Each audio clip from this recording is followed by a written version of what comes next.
Bom, pessoal, boa noite para vocês. Na última aula, nós finalizamos a aula falando sobre esse slide, sobre osmose reversa. Mas para a gente voltar nele aqui, vou fazer uma retomada da aula anterior. Então, na aula anterior, a gente discutiu sobre propriedades coligativas. As propriedades coligativas são propriedades que envolvem soluções aquosas. Soluções cujo solvente é a água. E aí, as propriedades físicas e químicas da água, elas podem ser alteradas pela coligação das moléculas de água com as moléculas do soluto. Então, toda vez que a gente tem uma solução aquosa, o soluto ele está dissolvido na água, e essa solubilização do soluto na água faz com que as propriedades da água se alterem. E essa alteração se deve basicamente à forma como as moléculas de água deixam de interagir entre as moléculas de água para poder formar interações com as moléculas do soluto. Então, se eu tenho uma água pura e, de repente, ela recebe um soluto, as moléculas de água deixam de fazer ligações entre elas e se ligam ao soluto, as moléculas do soluto. E essa interação com o soluto ela é mais forte do que a interação com as moléculas de água.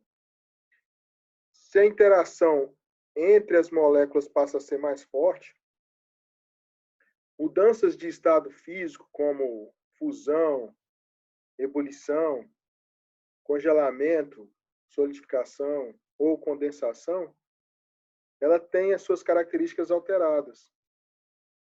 Então, quando eu tenho água pura, eu tenho uma temperatura de fusão e uma temperatura de ebulição. Quando eu tenho a água misturada com solutos, essa temperatura de ebulição ela sobe e essa temperatura de fusão ela baixa.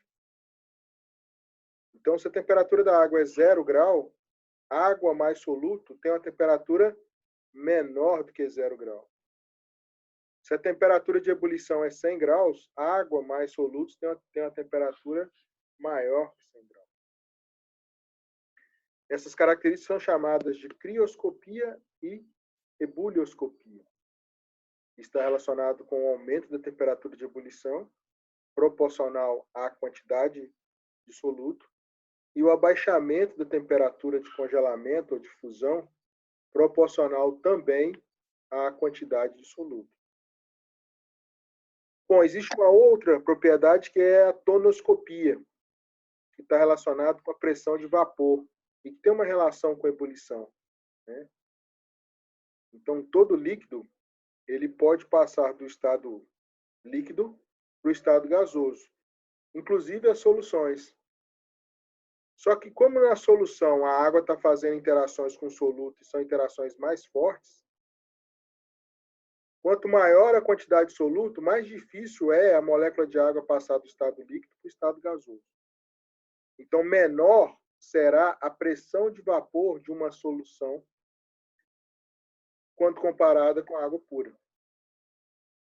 Então, as soluções elas tendem a diminuir a sua pressão de vapor. Quanto mais concentrada ela tiver, menor a sua pressão de vapor, né? Essas características elas têm relações principalmente com o funcionamento termodinâmico de máquinas, né? Máquinas de resfriamento, máquinas de refrigeração, mas também tem um interesse muito especial com o organismo humano, ou com o ser vivo de uma forma geral. Porque 70% da nossa Constituição é feita de água e os outros 30% é matéria que está dissolvida em água. E essas matérias elas estão dissolvidas em diferentes concentrações, variando em diferentes fluidos corporais, que faz com que cada fluido tenha uma característica que é influenciada pela dissolução dessas moléculas. Uma dessas propriedades influenciadas no meio biológico é a osmose, né? A osmose, do ponto de vista químico, é a passagem do solvente de uma solução de menor concentração para uma solução de maior concentração. Então, toda vez que duas regiões estiverem separadas por uma membrana semi-permeável, que deixa passar, por exemplo, só solvente, não deixa passar soluto, a água que estiver na região menos concentrada vai em direção ao soluto da região mais concentrada.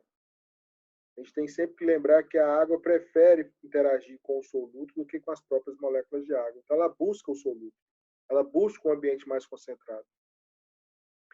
E aí, ao buscar esse ambiente, ela faz uma pressão na membrana. Pressão osmótica. Tá?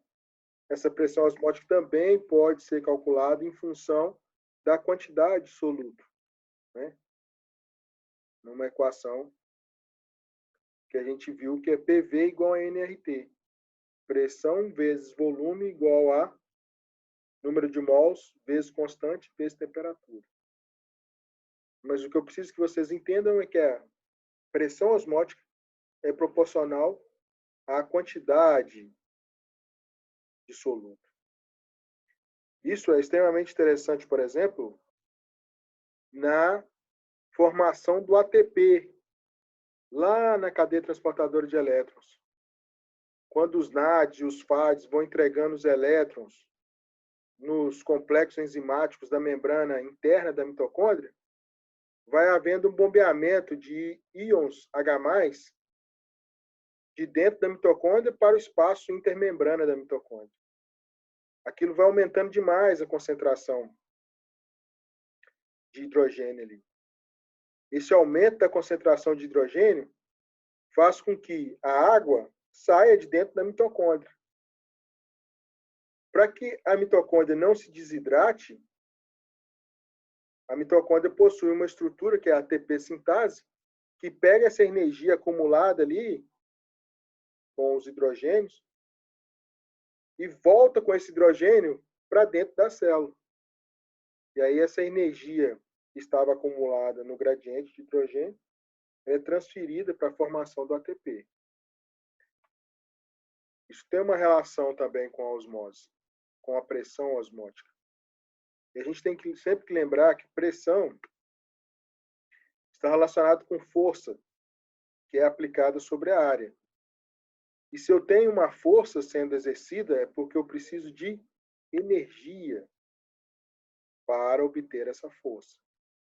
Então, a energia está sempre envolvida nos processos que envolvem pressão, que envolvem alteração de estados físicos.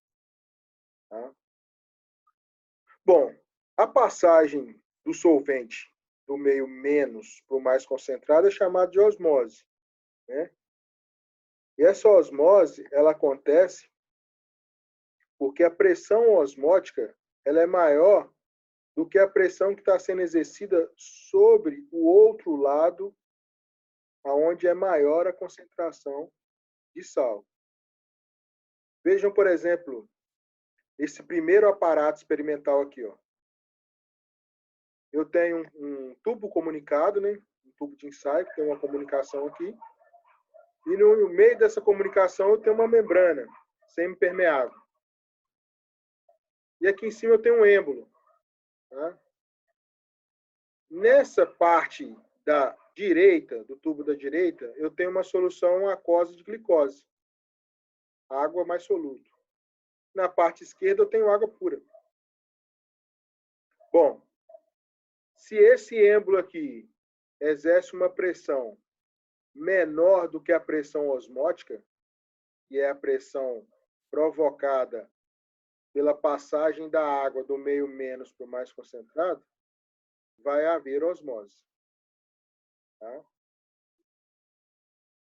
Mas, se eu aplicar uma pressão nesse tubo, onde tem a solução de glicose, a gente vai aqui para o aparato do meio do slide, se a gente aplicar uma pressão sobre o tubo que está concentrado, e essa pressão for igual à pressão osmótica, essa pressão contrária aqui impede com que a água venha para a solução concentrada.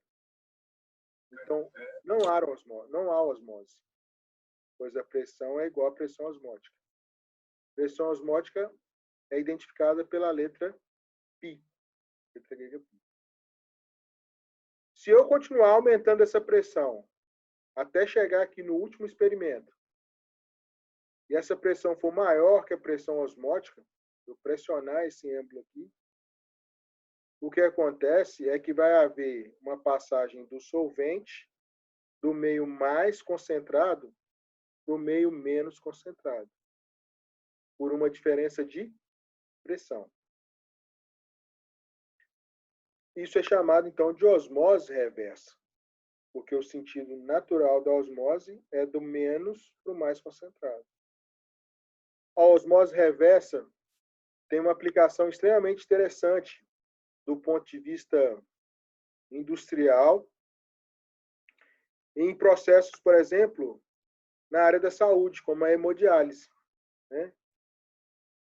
Na hemodiálise, o fluido que troca,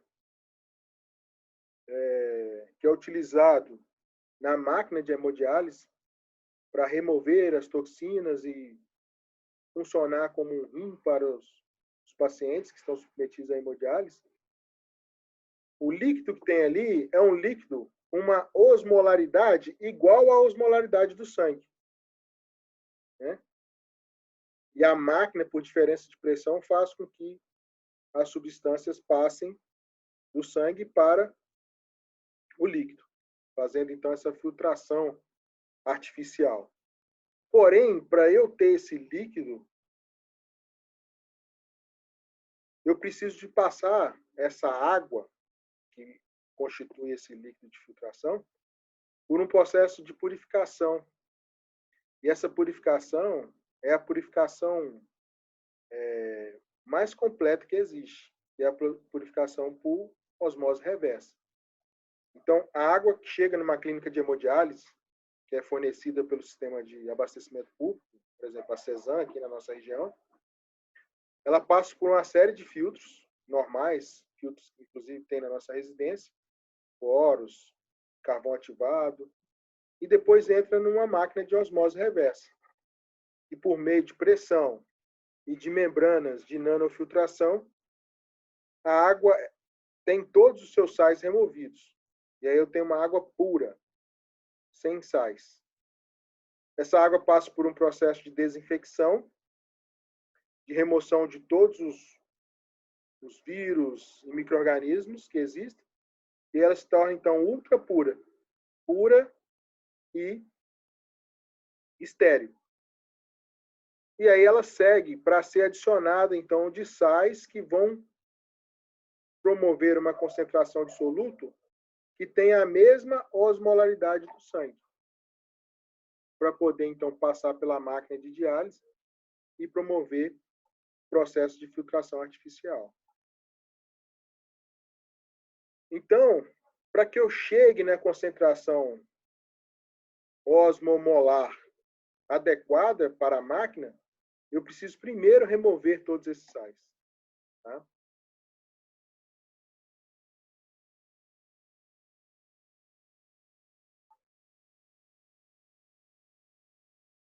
Então, isso aí, Petri.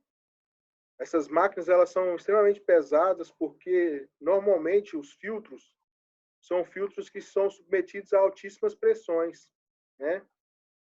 E aí, esses filtros, para eles serem submetidos a alta pressão, eles têm que ter um material bastante resistente. Normalmente são metais de alta densidade, para suportar a pressão durante o processo de osmose reversa. Tá? Bom, isso transpõe a área da saúde e chega hoje em dia até na área da indústria de alimentos e bebidas. Então, muitos refrigerantes, sucos e cerveja, por exemplo, para não terem gostos diferenciados, dependendo da região onde são fabricados, a água passa por uma osmose reversa, a água da região, é retirada todos os sais, e depois os sais são acrescentados em concentrações que todas as fábricas passam a utilizar a mesma concentração. E aí um refrigerante aqui no Japão, em Minas, na Bahia ela tem o mesmo sabor, porque passa por esse processo. Tá? Então, é uma forma também de obter uma solução com concentrações específicas, com propriedades químicas muito bem definidas. É o que a gente faz no laboratório, né? No laboratório, a gente tem água para preparo de soluções, basicamente em 3 níveis. Né? A água deionizada, a água destilada e a água ultrapura. A água deionizada é uma água que passa por um sistema de filtro que retém cátions e ânions, mas não retém, por exemplo, moléculas inorgânicas, partículas que podem estar carregadas, mas têm grande massa, pequenas massas e que são orgânicas. Então, elas, às vezes, não têm esse potencial de remoção dessas moléculas. Então, não é uma água ultra pura. A água destilada é a água que é obtida por um processo de destilação e condensação. Então, o aparelho ele ferve a água evapora a 100 graus, encontra uma região fria e condensa. Essa água condensada é a água destilada. Porém, na solução, eu posso ter moléculas que também evaporam em temperaturas menores que 100 graus. Então, elas irão evaporar e condensar e também misturar junto com a água destilada. Então, não trata-se de uma água ultrapura. Já a água ultrapura usa um processo de osmose reversa, seguida de um processo de desinfecção. Então, a água retira todos os seus sais, todas as suas moléculas, todas elas ficam retidas aqui, ó, e ela passa por um processo de desinfecção e sai ultrapura. Tá? Bom,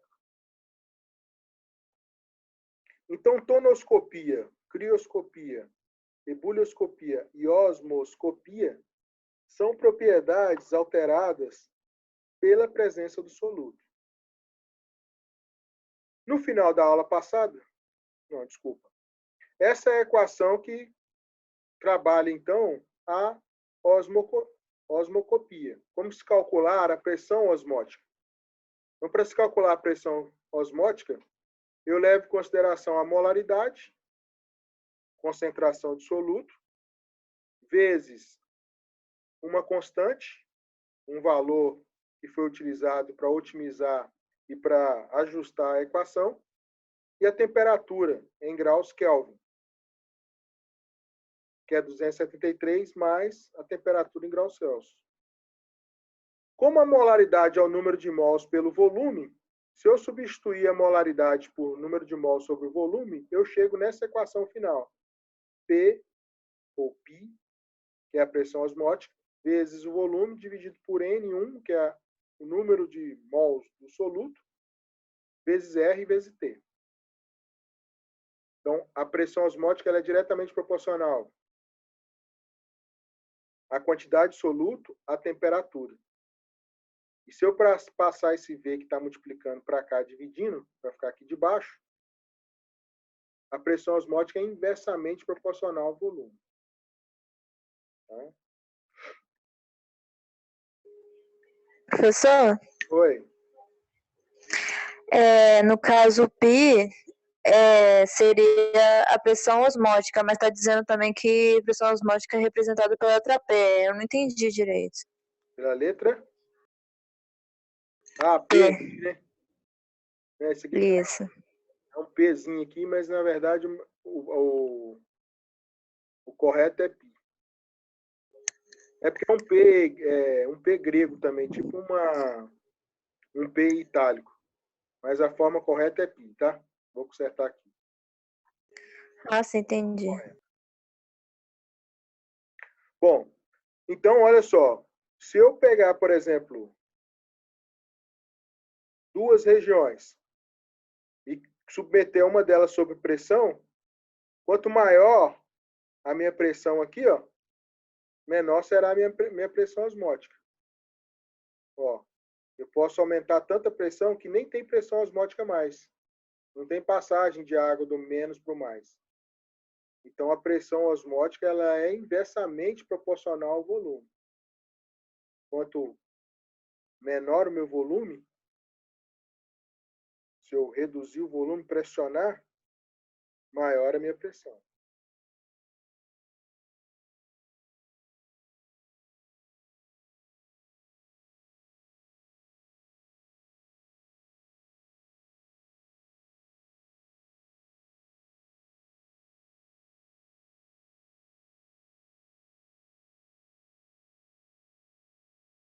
Sua tela não estava compartilhada, não? Desculpa aí, então. Eu achei que ela estava compartilhada. Segue aí, então, ó, compartilhada. Agora está melhor?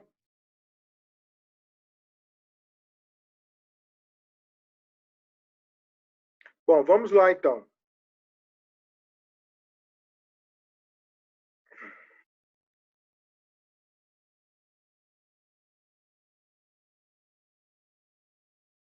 Bom,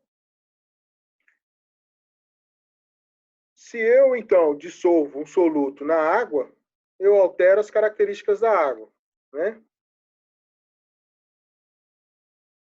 No final da aula passada, a minha pergunta é: se eu adicionar açúcar ou se eu adicionar sal, o efeito ele é o mesmo sobre a água?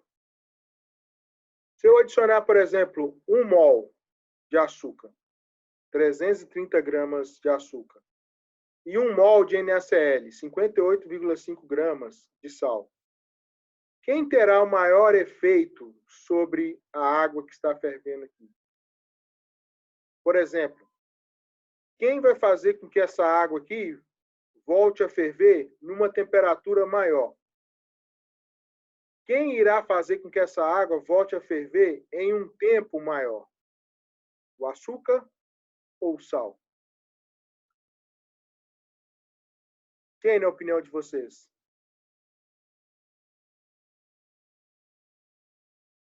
O sal. Por que o sal? Apesar do açúcar ter 330 gramas, pessoal, ser uma quantidade em massa maior do que o sal, ambos possuem a mesma quantidade química, que é número de mols. E na química me interessa mais discutir número de mols do que massa, no quesito concentração.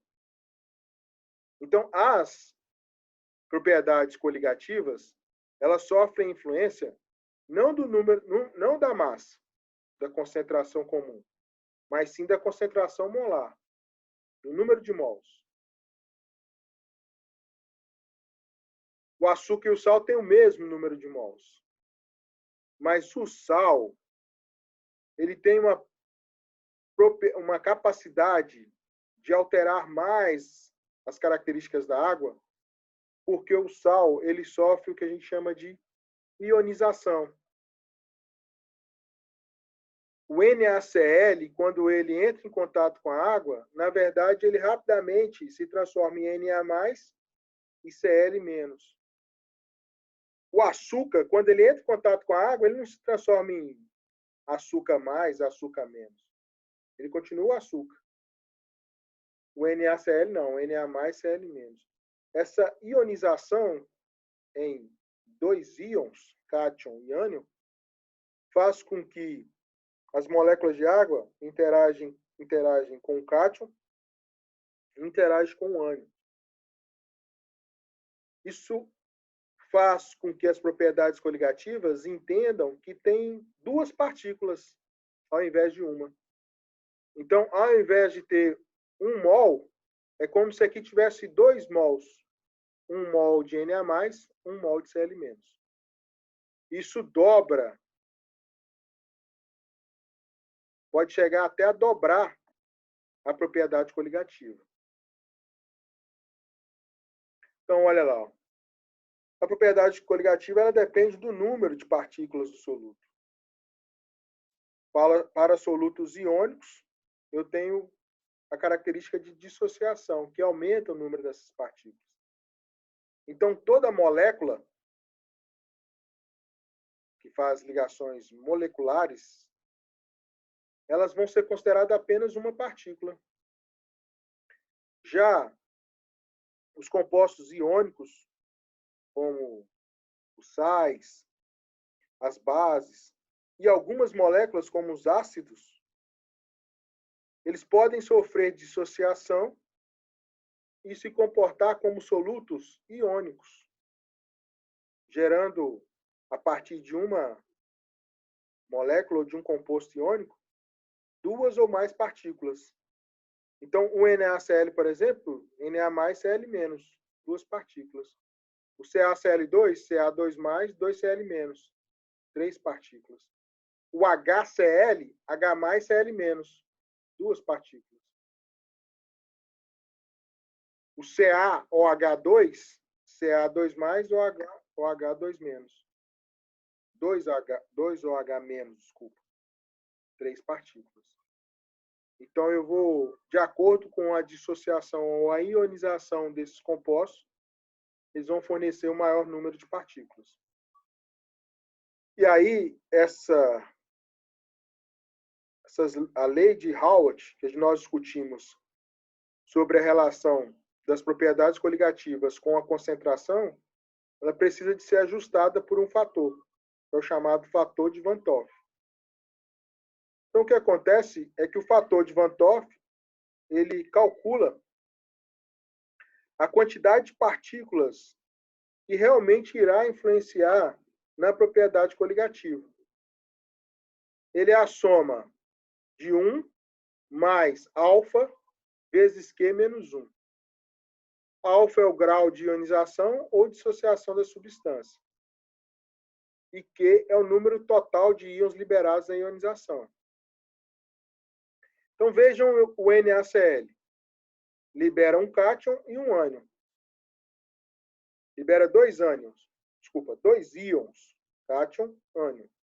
Então, o Q é igual a 2. Agora, o alfa ele é tabelado. Cada substância química possui uma capacidade de ionização ou dissociação. Isso significa o quê?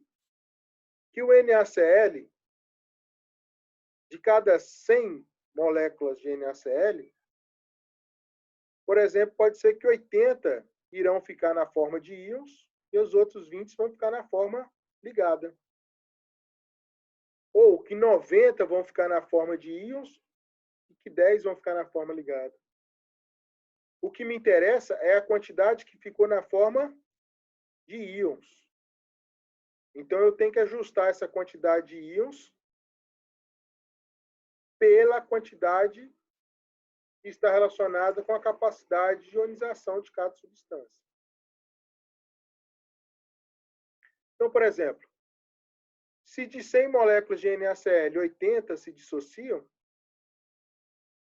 significa que o meu alfa é de 0,8. Ou 0,80. Significa 80%. Então, eu transformo esse 80 aqui, em porcentagem, divido 80 por 100, dá 0,80. E o meu Q é o número de íons que o NaCl forma, que é o Na+, Cl-, 2. Então, o meu I, fator de Van 't Hoff, vai ficar 1 mais 0,8 vezes 2 menos 1, e vai dar aqui no final 1,8. Então, para o NaCl, a minha propriedade coligativa vai ser 1,8 vezes maior, porque o NaCl possui duas partículas e 80% das moléculas formam duas partículas. Se 100% das moléculas formassem duas partículas, se 100% das moléculas dissociassem, meu alfa seria 1, meu fator de Van 't Hoff seria 2. O que me diria que a propriedade coligativa de NaCl é multiplicado por 2, porque possui 2 íons. Então, todas as propriedades coligativas sofrem um ajuste a partir do fator de Van 't Hoff. Eu calculo a propriedade coligativa e multiplico pelo I. Isso está relacionado com o coeficiente de dissociação e o número de íons formados pela substância. Professor, a gente Uma olhada aqui em alguns exercícios referentes ao que nós discutimos na aula. Tá? Vamos começar com o diagrama de fases. O diagrama esboçado abaixo mostra os estados físicos do CO2 em diferentes pressões e temperaturas. As curvas são formadas por pontos em que coexistem dois ou mais estados físicos.